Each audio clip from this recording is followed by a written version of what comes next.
Hello guys and welcome to my new video, and today I'm going to be talking about restoration druids in raid environment. I've been testing some of the ULDIR bosses, and considering that ULDIR is going to be released like 3 or 4 weeks after the BfA is actually launched, it's interesting to have an overview of what restoration druid healing is going to look like in raiding scenarios, because a lot of people are still yet undecided on what healer they want to level, they want to main.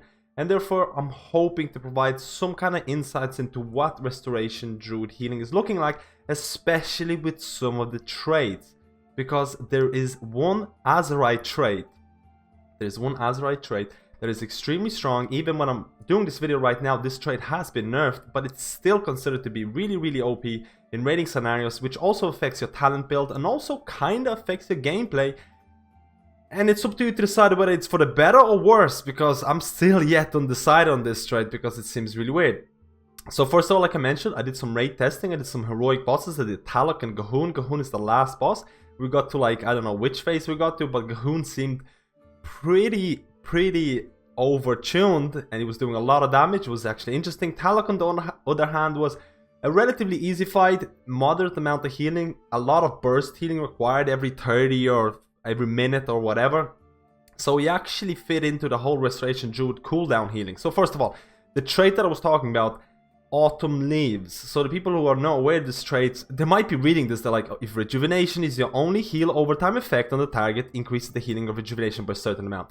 So people are reading this and they're like, wow, I only need to keep one hot on a person and that increases their healing. But what about my mastery as a restoration druid, which increases the healing that I do on that person if I have more hots on it? Yeah, this Azerite trait is the complete opposite of what every other restoration druid used to do in Legion. So this is why people are kind of very undecided on this, and this trait is extremely overtuned right now. It accounts, or at least it can account for so much of your healing. And I was able to buy gear in the raid testing. I was able to get 3 pieces with autumn leaves. I was able to get, you know, the 3 Azerite pieces, your helm, shoulders and chest. And I was running this. I was running this hardcore. Now, when you look at this Azerite trait, you're like, okay, rejuvenation can only be the only heal on that person and it's going to increase the healing. What about all of my beautiful talents like cultivation or spring blossoms that add additional hots? So this is the deal. With this Azerite trait, in a raiding scenarios, you probably will be running with Incarnation Tree of Life. Incarnation Tree of Life will most likely be the default choice anyways, because cultivation with the small amount of mastery that you have, with raiding gear, I had 10% mastery. And I mean, with lower amounts of mastery, cultivation kind of drops down. So Tree of Life is most likely going to be your default choice. Now, if you're using autumn leaves, you most likely will be using Inner Peace as well. So Inner Peace gives you 2-minute tranquility. Spring Blossoms is viable if you don't have this Azerite trait, or we'll see how it's going to work out. But Inner Peace is one of the default choices right now, and Flourish. So I'm running what is now known as a default choice for raiding restoration druids, the cooldown build. From a healer who arguably had the least amount of cooldowns to a healer that has the most. You have Incarnation Tree of Life, you have Inner Peace, which means your Tranquility is 2-minute cooldown, and Tranquility feels extremely strong. It arguably is one of the best healing throughput cooldowns for any healer in BfA, and if you can actually combine it, or if you want to combine it with things like Flourish, it is a beast. It is so powerful. You have to keep in mind, it is arguably harder to use now because you have to be stationary in order to fully cast it or not to interrupt it. So it feels extremely strong. Resto Druids, if you use the cooldowns really well, if you use your tree properly, your tree is also like a mana regen cooldown because your rejuvenations are costing less. Your Inner Peace, if you know that the boss fights, and Taloc felt pretty nice for Inner Peace, like you could use Tranquility every 2 minutes and there's a lot of burst. And I felt like Tranquility was being used really well. And then even for G'huun, for one of the phases, when you go into the new phase, or when G'huun actually enters the area, he does this kind of like massive burst AoE for, I think, like 30 seconds or something. I can't remember exactly. But I was using like something like, I casted Wild Growth, I casted Tranquility. After Tranquility finished, I casted a Wild Growth into Flourish. So my Flourish extended the Wild Growth, my Flourish extended Tranquility hot. People are not aware of, Tranquility leaves a hot on each member. So you can see on my raid frames right now is that those raid frames are green. It showcases that my Tranquility hot is on all the party members. And that felt extremely satisfying and rewarding to use because that was extremely strong. I was combining Tranquility with Flourish. I was doing my job properly. I was using my cooldowns to an extent that was pretty nice. And it felt really good. On the other occasions where I didn't know the fight, maybe I casted Tranquility and then I was interrupted, it felt extremely punishing.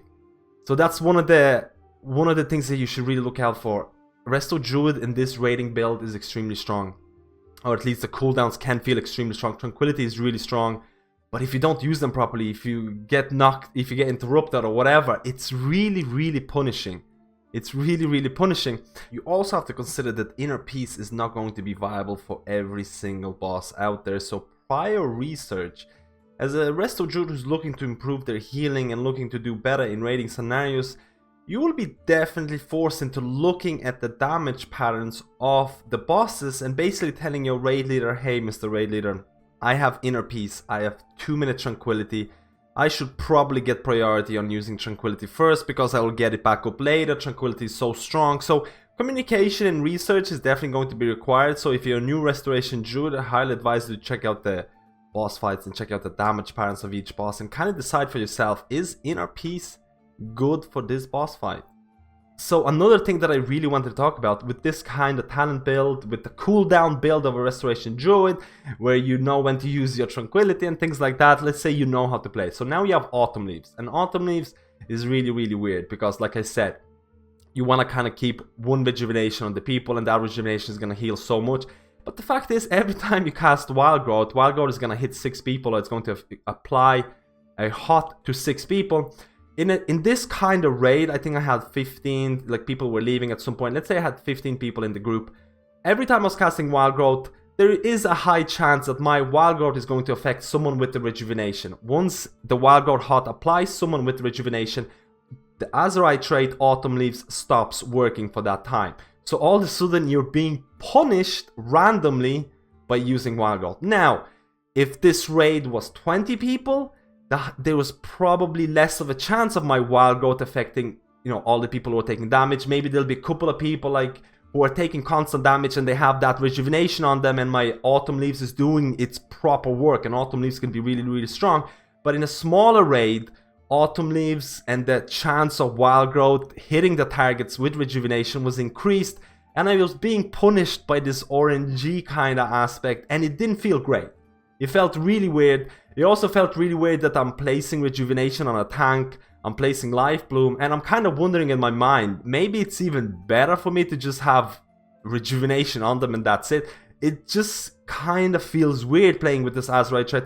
Now, I can almost definitely say that in a larger raid with 20 people, your Wild Growth is going to, it's not going to hit as many people, or at least there's a higher chance of Wild Growth not hitting people who are in need of healing. Tranquility will be stronger in bigger raids as well, and Tranquility, like I mentioned, is extremely strong. So I can see the real benefit of Resto Druids with this Azerite trait in larger group scenarios. The moment that the raid is getting smaller and smaller, it loses value to the same extent that in 5-mans, I'm not sure how good this Azerite trait is going to be, because in 5-mans, your Wild Growth is going to hit everyone in the party. You might be running some different talents as well, so it's really interesting to say. But overall, I was excited. I was excited to see Restoration Druids in raids.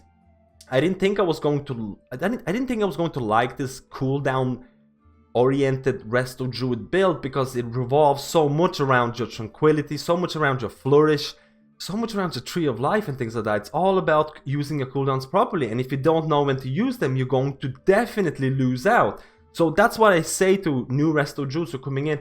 Resto Druids are getting a bit more difficult to play in raiding scenarios, especially with the fact that rejuvenation does feel quite short. It's 15 seconds, and you can't really spam everyone all the time, or you're going to run out of mana, and you need to be careful about this. But overall, if you really properly use your cooldowns, you are going to be rewarded. You're going to be greatly rewarded. You're going to be a big asset to your group. I'm still not sure about this Autumn Leaves trait at all. I'm not sure if I like the whole gameplay that it promotes. I would really love to hear your opinions about this Azerite trait. I really want to know if you would like this kind of gameplay, because Autumn Leaves Azerite trait right now is looking to be extremely, extremely strong in raiding scenarios, and an Azerite trait that you definitely will want to pick up when you go to raids as a restoration druid. Please leave a comment below about how you feel about this. Let me know. I'll talk to you in my next video.